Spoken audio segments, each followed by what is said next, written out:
أسماء أخرى بولي. فجزيل الشكر وباسم يعني كل المشاهدين وباسم كذلك كل الشعب الجزائري وجاليتنا كذلك نشكرك على هذه الهدية. شكرا. سنعود إليكم مشاهدينا الأفاضل بعد أن نتابع هذا الجينجل الخاص بموقع بدون تأشيرة على شبكة الإنترنت ومستجدات كذلك هذا الموقع بعد لحظات مع الزميل كمال.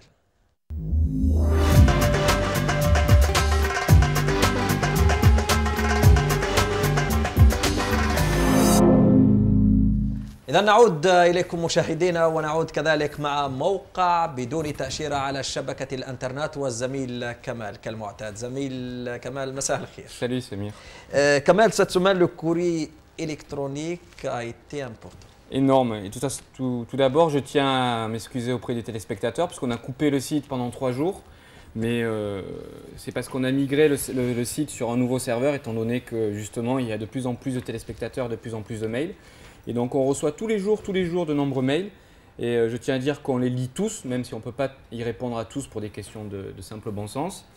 Donc par exemple, on a Mohamed Adimi qui nous a écrit « Voilà, je suis poète, humoriste, peintre. S'il existe un coin pour l'humour, je suis disposé à envoyer des humours chaque jour.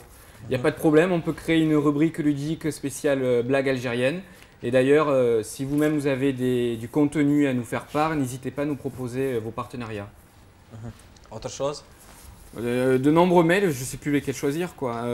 Ah oui, Ganou Saad qui nous dit « À chaque fois que je tente ma chance, j'ai jamais gagné avec vous, peut-être que j'ai pas de chance. » C'est le moment de jouer, d'autant qu'il y a de nouveaux jeux cette semaine sur Sans Visa. C'est vrai qu'on a reçu pas mal de réponses, plus de 3000 à 3500 je pense. Oui, plus, et encore, il y en a pas mal qui ne nous sont pas arrivés.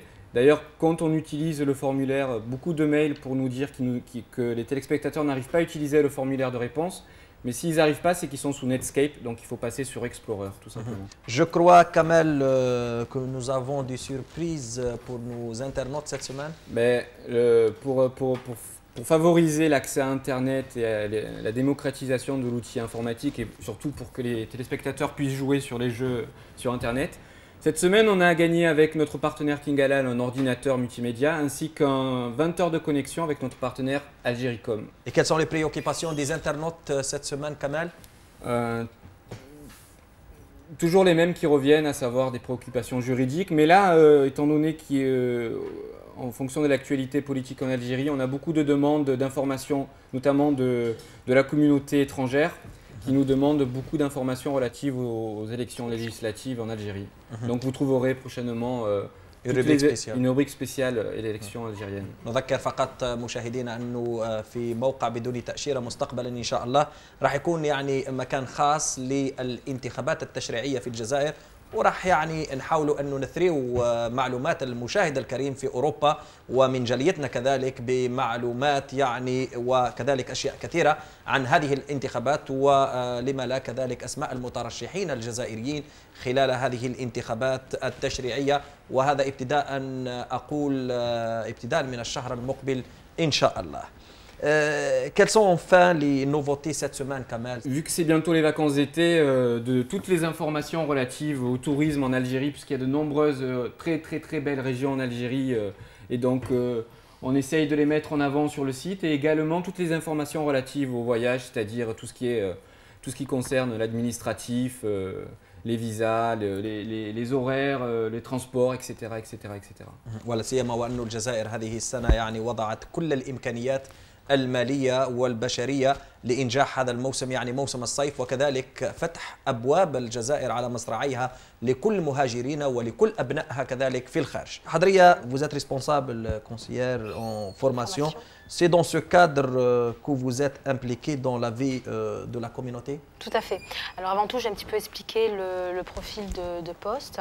Donc je suis amenée à recruter des jeunes gens issus de l'immigration algérienne, marocaine, tunisienne, donc des Maghrébins, mais aussi des Français, pour des formations en alternance, c'est-à-dire 25% de leur temps donc, en centre de formation et 75% de leur temps donc, en entreprise. Ces jeunes sont amenés donc, à préparer des formations donc, soit qualifiantes, soit diplômantes. Nous allons du bac jusqu'au bac plus 3 et ça permet donc à ces jeunes d'avoir une qualification, mais surtout le plus important c'est de s'intégrer dans le monde du travail, c'est le but primordial. ألقاكم بعد هذا الفاصل ومع المسابقة كذلك.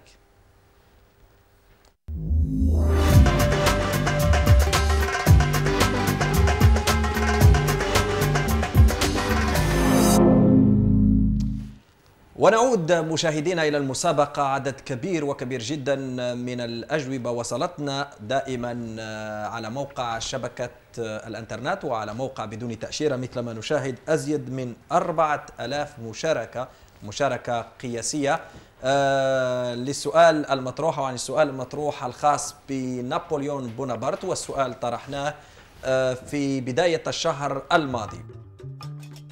نابليون بونابرت ولد في مدينة أجاكسيو بجزيرة كورسيكا، وهذا في 15 من شهر أوت لسنة 1769، وتوفي في جزيرة سانت إيلان وهذا سنة 1821. قلت عدد كبير من الأجوبة وصلتنا مثل ما تشاهدون، ورح نترك الأخت أقول الأخت حضرية راح تختار لنا جواب أو راح تختار لنا ورقة. تفضلي. أوكي. عدد كبير وبالتالي مهمتها راح تكون صعبة. شكرا. السيد نجازي موسى، القاطن بالجزائر العاصمة والقاطن كذلك بحي العقيد محمد شعباني، هو الفائز بهذه المسابقة، ونتمنى أنه السيد نجازي موسى راهو يشاهد الآن في هذه المسابقة. وأذكر كذلك مشاهدينا أنه تسديد نفقات هذه المسابقة ستسددها مجلة نصف الدنيا الجزائرية. أما السؤال الخاص بهذا العدد مشاهدينا والخاص دائما بمدينة كان السينمائية والسياحية كذلك، من هو المخرج الجزائري الوحيد الذي افتك جائزة كان للسينما، وعن أي فيلم ومتى كان ذلك؟ نذكر مشاهدينا المخرج الجزائري المعروف محمد الأخضر حامنة، والفيلم وقائع سنين الجمر. نترك ربما الشطر من هذا السؤال لمشاهدينا، هل كان ذلك في سنة 1965 أو 1971 أو 1975 أو 1974؟ إذا السؤال سهل مشاهدينا، وننتظر منكم ومن الجميع الإجابة، ونتمنى أن تكون مشاركة مشاهدينا أكثر من مشاركتهم على السؤال الخاص بكورسيكا. أقول المخرج محمد الأخضر حامنة والفيلم وقائع سنين الجمر، وننتظر منكم في أي سنة، فنتمنى الفوز للجميع إن شاء الله. وأذكر مشاهدينا أن الفائز بهذا يعني بهذه المسابقة، مسابقة هذا اليوم، سيتحصل كذلك على تذكرة أقول ذهابا وإيابا وإقامة كذلك لمدة أسبوع في إحدى فنادق إسطنبول، المدينة المعروفة كذلك بأشياء كثيرة، ومعروفة بعاداتها، معروفة بتقاليدها، ومعروفة كذلك بأماكنها الأثرية. بعد أمريكا وأوروبا بدون تأشيرة تحط بدوحة الخليج العربي. أعتقد أنه قطر منذ بداية التاريخ الأولى كانت دوما لها وضع متميز